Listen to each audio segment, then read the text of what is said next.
जी, अब अपनी बात आप पूरी कर सकते हैं, क्योंकि माफ़ी चाहता हूं मैंने आपको बीच में रोका था, क्योंकि चीज़ का आग्रह जरूर करना चाहूँगा, निवेदन जरूर करना चाहूँगा आपकी टीवी के माध्यम से। जी देखिए, जितने भी सिटीजन्स हैं, मेरा उनसे निवेदन है, प्लीज़ सरकार का, आर्म्ड फोर्सेस का बिल्कुल समर्थन कीजिए। जो भी निर्देश आपको आ रहे हैं उनका बिल्कुल पालन करिए, क्योंकि ये समय ऐसे संकट के होते हैं जो उनके हमारे देश के अंदर भी हिमायती बैठे हैं, वो भी अपना फ़न उठाते हैं और पाकिस्तान की कोशिश ज़रूर करेगा। तो मेरा सबसे निवेदन है, not only in terms of crisis, no, जब अभी हमारे पास क्राइसिस चल रही है, even otherwise, please support the government, please support the armed forces, they are always for you and they will always remain with you, you know. तो और एक आपसे निवेदन मैं ऑन करना चाहूँगा आपके चैनल से कि अगर संभव हो, इन केस पॉसिबल, तो जिन्होंने ये आघात सहा है, जिन्होंने अपने खोए हैं इस पहलगाम वाले में, किसी एक आध को ज़रूर अगर आप उनका कुछ लें रिस्पांस, तो बड़ा अच्छा सा लगेगा। तरुण सर, हमने सुबह सबसे पहले शलभ की पत्नी को उनके फादर का रिएक्शंस लिया था, और हमने करनाल में जो बच्चा शहीद हुआ था उसकी फैमिली का रिएक्शंस लिया था, और सभी ने प्रधानमंत्री के ऑपरेशन सिंदूर नाम की सबसे ज्यादा सराहना की थी। और वाकई में प्रधानमंत्री इसके लिए काबिले तारीफ है कि जब उन्होंने प्रेस ब्रीफिंग की तो वो भी उन्होंने 2 महिला ऑफिसर्स के साथ में प्रेस की ब्रीफिंग करवाई, और 2 महिला ऑफिसर्स आई सामने, व्योमिका और समथिंग कुरैशी, और उन्होंने आकर पूरी प्रेस ब्रीफिंग की। और कितना बड़ा मैसेज नरेंद्र मोदी की तरफ से देश की जनता को दिया गया कि ये प्रधानमंत्री आपके हैं, ये देश आपका है, आपकी सरकार देश की महिलाओं के सम्मान के लिए, उनके सिंदूर की रक्षा के लिए हमेशा साथ में खड़ा हुआ है। ऑपरेशन की शुरुआत से लेके और प्रेस ब्रीफिंग तक सरकार ने लगातार ये मैसेज दिया है कि हमारी महिलाएं इस सरकार को, हमारी देश की महिलाएं हम इस सरकार को अपना समझे। Tarun ji, so hats off to the government and hats off to the armed forces. We expect a continuous support for them, you know. So that's it. बिल्कुल। और एक जो नैरेटिव जो सेट करने की कोशिश की गई, धर्म पूछकर जिस तरीके से गोली मारी गई, टारगेट किया गया, वो भी तो एक आप देखिए ना, क्योंकि 2 बड़ी महिला अधिकारी जिसमें एक हिंदू और एक मुस्लिम, ये भी तो एक बहुत बड़ा मैसेज देने की कोशिश की गई ना। बिल्कुल बिल्कुल बिल्कुल। इसे आप कैसे देखते हैं? हम लोग एक सेकुलर नेशन है, और हमने बताया ना, हमारी आर्म्ड फोर्सेस में हम इंसानियत को मानते हैं। हमने कभी ऐसा नहीं, हमने कोई डिवाइड क्रिएट नहीं करा। Like if you personally ask me, I been in a convent school, धर्म से हिंदू हूँ, 1.5 साल मैंने फौज में मस्जिद चलाई, जो जिम्मेवारी मिली, नमाज भी पढ़वा दी, मौलवी साहब ने कहा बिल्कुल पढ़ाइए, कोई बात नहीं है, आज भी याद है। तो मतलब हम इंसानियत को रिस्पेक्ट करते हैं, as a country we respect humanity, you know, we have to follow that basic thing of humanity.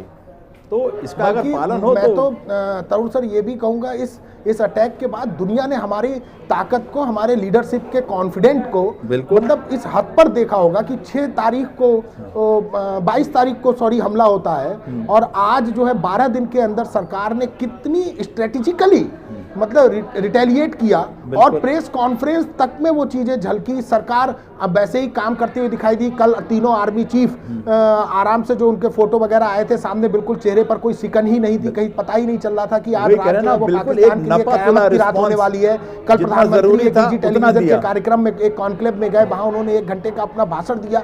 रक्षा मंत्री लगातार निजी कार्यक्रमों में भी शामिल हो रहे थे, सरकारी कार्यक्रमों में भी शामिल हो रहे थे। मतलब इतना स्ट्रेटेजिकली जिस तरीके से इस पूरे ऑपरेशन को अंजाम दिया गया, और इतनी जल्दी अंजाम दिया गया, ये वाकई में काबिल तारीफ। बिल्कुल, हमने कहा ना, एक नपातुला रिस्पांस, जितना जरूरी था उतना, जितनी डोज जरूरी है उतनी दी। हमें किसी का कोई नुकसान करने का हमें कोई शौक नहीं है, हम इंसानियत वाले लोग हैं। तो जो हमें परेशान कर रहा है हमने उतना ही एक्शन करा है। हमें आतंकवादियों से प्रॉब्लम है, हमने वही रिस्पांस दिया है उनको। और अगर इस हमले के बाद मतलब 9 जगह के 21 ठिकानों पर जहां पर हमले किए गए, वो भी बिल्कुल सटीक थे। वो भी पता था कि यही वो 9 जगह है जहां पर आतंकी रहते हैं। बिल्कुल। और क्या आउटकम हमें चाहिए उससे? जी, और क्या आउटकम हमको चाहिए? बल्कि हम तो मैं एक वीडियो अभी सामने आया था भावलपुर का, जिसमें एम्बियंस में एक पीछे से आवाज़ आ रही थी कि अल्लाह इनको जन्नत अदा करे, 1000 लोग से ज़्यादा लोग यहाँ पर मारे गए हैं। तो मुझे लगता है जो आंकड़ा हम 100 का बता रहे हैं, मुझे लगता है कि ये आंकड़ा उससे भी ऊपर गया होगा। अब ये देखिए, फिलहाल तो अनुमान लगाना मुश्किल है, but I am sure with time जो है चीज़ें बाहर निकलेंगी और आपको मालूम पड़ेगा एग्जैक्टली कि कितने लोग मरे, क्या हुआ, कितने आतंकवादी थे कैंपों में, बाहर निकल के आएगा धीरे धीरे।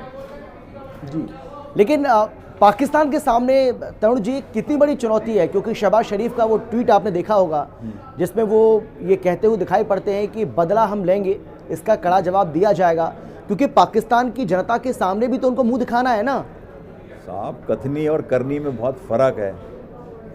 कहना बहुत आसान है, हल्ला करना यहाँ वहाँ बहुत, मतलब, लेकिन जब वो अपना एनालाइज करेंगे जी कि उनकी क्षमता क्या है, वो क्या कर सकते हैं और उसका उनको क्या रिस्पांस मिलेगा, क्या वो ऐसा रिस्क लेने को तैयार हैं, और जब वो एनालाइज कर लेंगे उनको मालूम पड़ जाएगा। और अगर उन्होंने ऐसी हिमाकत करी तो फिर हम भी तैयार बैठे हैं, यहाँ पे रिस्पांस देंगे उनको।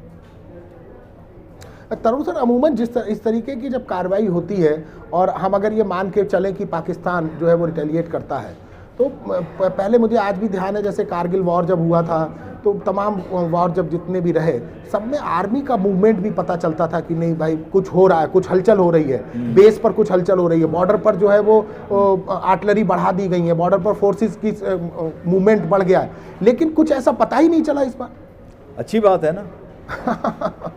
वाई शुड पीपल नो कि क्या मूवमेंट हो रही, क्या है, उसकी ज़रूरत क्या है। बल्कि मैं तो मीडिया से भी आपके ज़रिए ये निवेदन करूंगा जी कि देखिए, मैंने कहा ना, जैसे पहले भी बताया कि जिनको ज़रूरत है जानकारी होने की उनके पास है, आपको आउटकम से मतलब है। भाई ये रिस्पांस देना था, हमने रिस्पांस दे दिया, कैसे दिया is not your cup of tea और it is not your domain. आपको इससे मतलब कुछ वो नहीं, आपको मालूम नहीं है। और कई लोगों की नॉलेज ना आधी नॉलेज होती है और वो बोलना चालू कर देते हैं। तो please let people in the authority, those who are in responsible positions, let them speak and let them manage and handle it. Government ने बताया भी है आपको कि भाई प्लीज़ आर्मी की मूवमेंट आप उसको जो है मत रिपोर्ट करो कहाँ क्या हो रहा है। एक उदाहरण मैं आपको लेके जाना चाहूँगा, जब मुंबई में टेररिस्ट अटैक हुए थे, अगर आपको मतलब ध्यान हो तो, बिल्कुल, मतलब इतनी ज़्यादा रिपोर्टिंग हो गई थी कि टेररिस्ट वर बीइंग फेड के कहाँ से क्या एक्शन हो रहा है। No, this is not correct, you know, you are endangering our armed forces. जो बेचारे जान पे खेल के आपके लिए काम कर रहे हैं, आप उन्हीं की जान खतरे में डाल रहे हो। तो मतलब जैसे lot of people ask, you know, pin pointed question के साथ कौन सी मिसाइल फायर हुई, कैसे गई, अरे वो आपका काम नहीं है। जिनका